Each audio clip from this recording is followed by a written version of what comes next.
Let's face it, drones are taking over the world. There's no question that we're all going to be controlled by drones, so forth and so on. So let's talk about the guy here who's going to be overseeing who fixes your drone.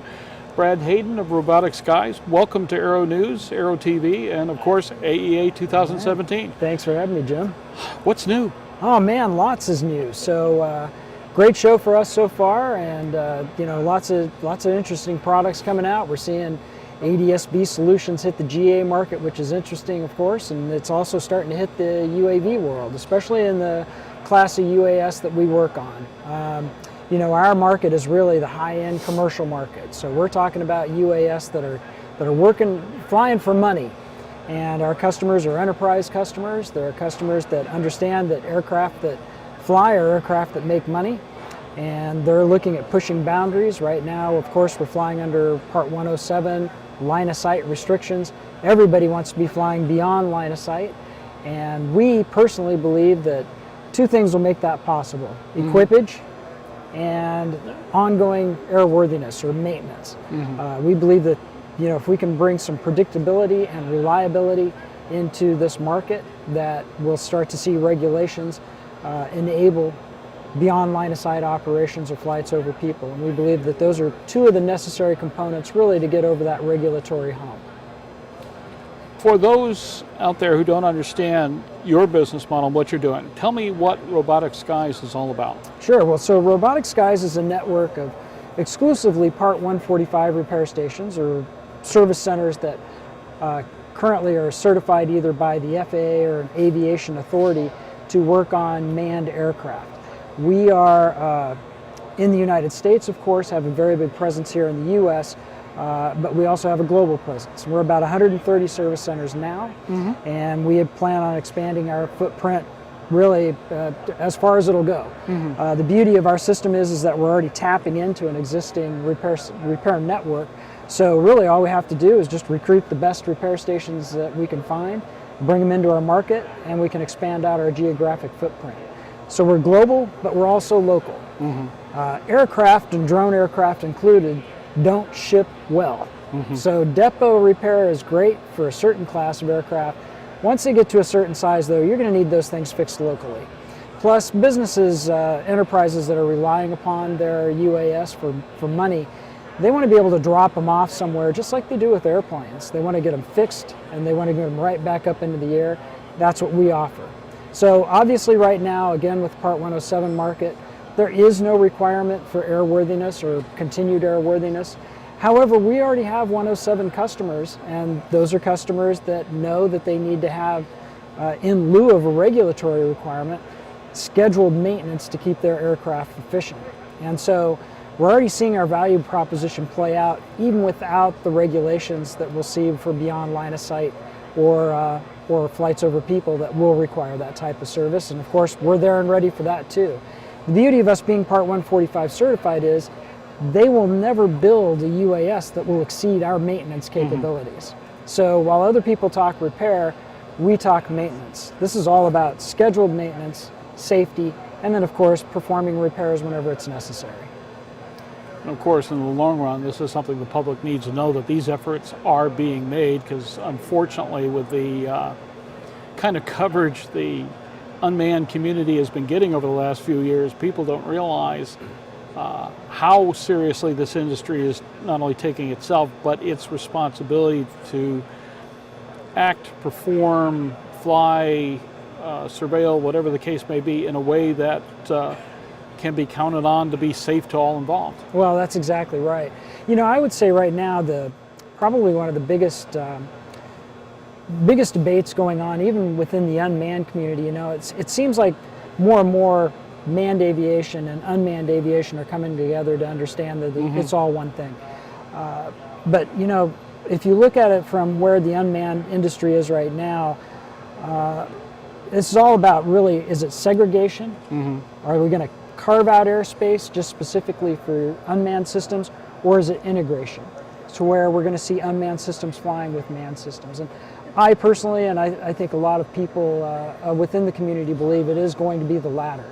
This is going to have to be integration, and for these aircraft to be integrated, they're going to have to be, again, equipped and maintained in such a way to where we can best assure safety. I mean, we have an incredibly safe airspace right now.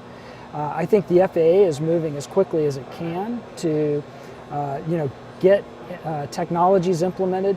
I think next gen is going to really help out in that regard, and some of those underlying technologies. But that's really what we're going for here, is integration in the airspace, and that's when we'll be able to realize the real potential of this new market. Now you have to straddle two interesting areas where you have the drone community who really isn't sure about what the next reg will bring or what's going to happen, and things that may sound like a good idea, but is this really what's going to be mandated, or is this the kind of thing I'm going to have to be responsible to? And then the civil aviation community who realizes this stuff's coming in, doesn't understand a lick of what the future is all about, because all they see is it coming in torrents. Yeah. But also seeing an opportunity and trying to figure out where is my place in all this. So to a certain extent, you're more of a translator than anything else right now, trying to work between these two diverse sets of interests. It's been a really interesting role, and I've been very lucky to be in the position that I'm in within this new market segment. And I do a lot of work with some of the organizations, particularly like MBAA and HAI, and who are very much involved in looking at how their constituents, their members, will be able to leverage this new technology. And what's really interesting to see is that the manned community has gone from outright fear of these platforms, understandably so, to realizing, and you hit the nail on the head, hey, there could be opportunity in here for us. This is just another tool in the toolbox as far as platforms go, particularly for these operators that are already using aircraft not just to move people around, but for other types of functions, be it data collection, and I think in the future we will see things like pesticide application, firefighting, things like that. Now, of course, the platforms are going to have to get bigger and fly these more complex missions like what we're talking about. So it's been an interesting evolution, if you will, in this attitude towards this new emerging market segment. I've never seen anything like it in aviation. Aviation is not an industry that's used to being disrupted like what we see in some of the other types of vertical technologies. But I think it's handled it really well, all things considered. And it comes at an interesting time for aviation. It's no secret that we do see general aviation numbers. The population is shrinking. The aircraft fleet is shrinking. What's not shrinking is just getting older. And we are in this really exciting point where we're upgrading our traffic control system. One of the things I find very interesting is that for the last, let's say 15 years, we've been trying to convert the analog GA fleet to digital technologies. Kicking, screaming, belly aching, it is so moaning. True. Absolutely. Nobody like wants 2-year-olds. I want my steam gauges, right? Yeah. Steam gauges are death. But it's really been interesting, and that was my old job, as you well know, when you and I used to talk all the time at Aspen Avionics. How are we going to get digital technology into these cockpits so people can understand that benefit? Drones were born in digital technology. That's where they came from. And they move at that speed. The development moves at that speed.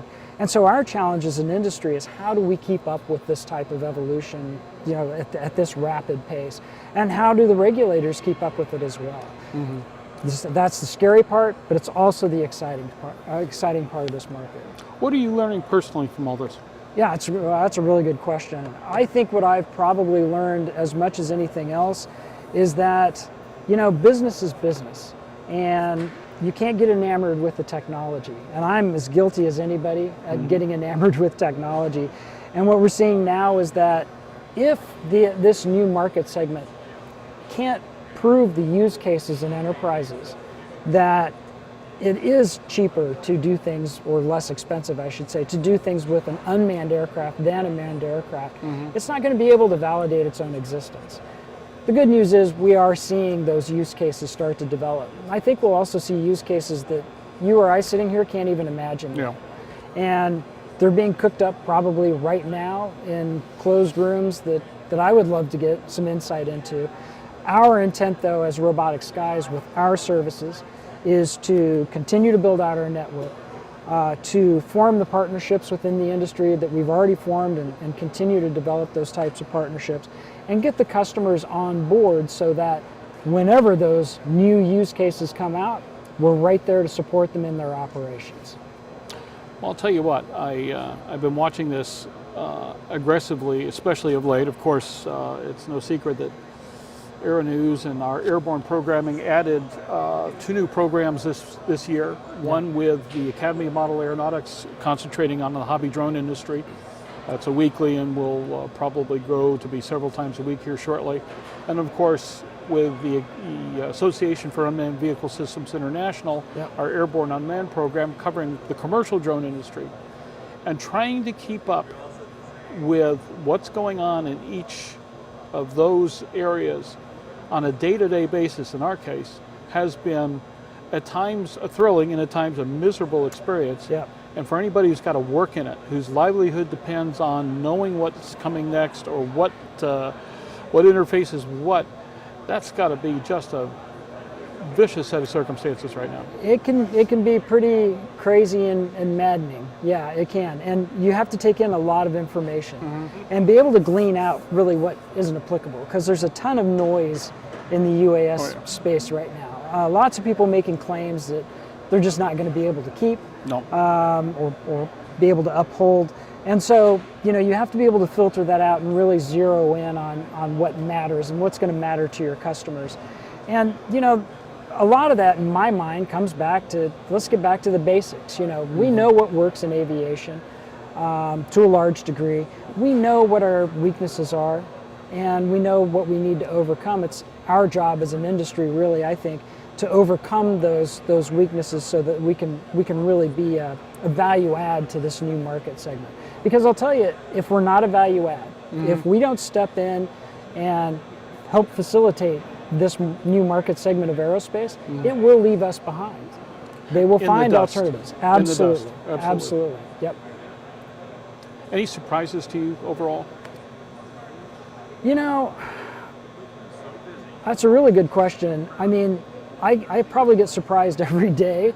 And I would say one of the surprises recently that's really been hitting me is, I think we kind of assume, and I do hold this opinion, that ADS-B technologies will be one of the platforms that will help integrate.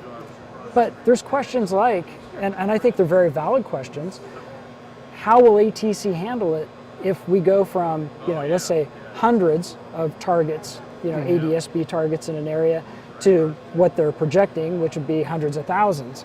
How are we going to glean through all that?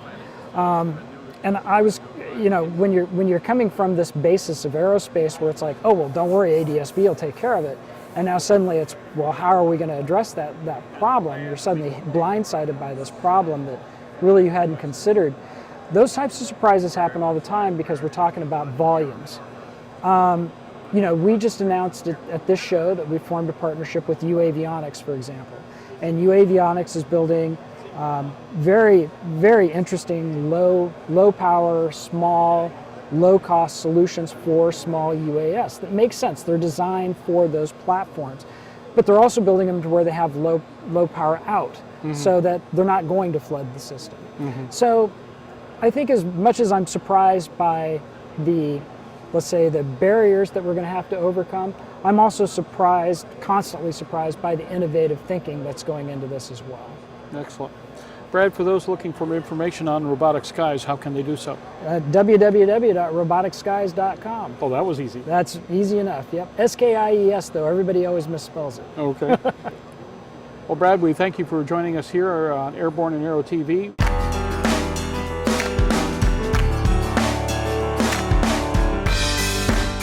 Aero-News Network's coverage of the 60th Annual AEA International Convention and Trade Show, live from New Orleans, is brought to you in part by the following sponsors.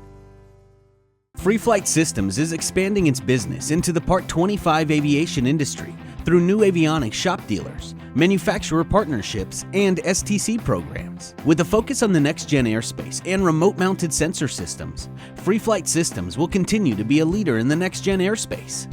Visit freeflightsystems.com for details. The 2-inch MD93 digital clock and USB charger features intuitive operation with 4 modes: local time, universal time, flight timer, and stopwatch. The dual USB charging port supplies 2.1 amps of power per port to personal electronic devices with a USB interface. Learn more at mcico.com.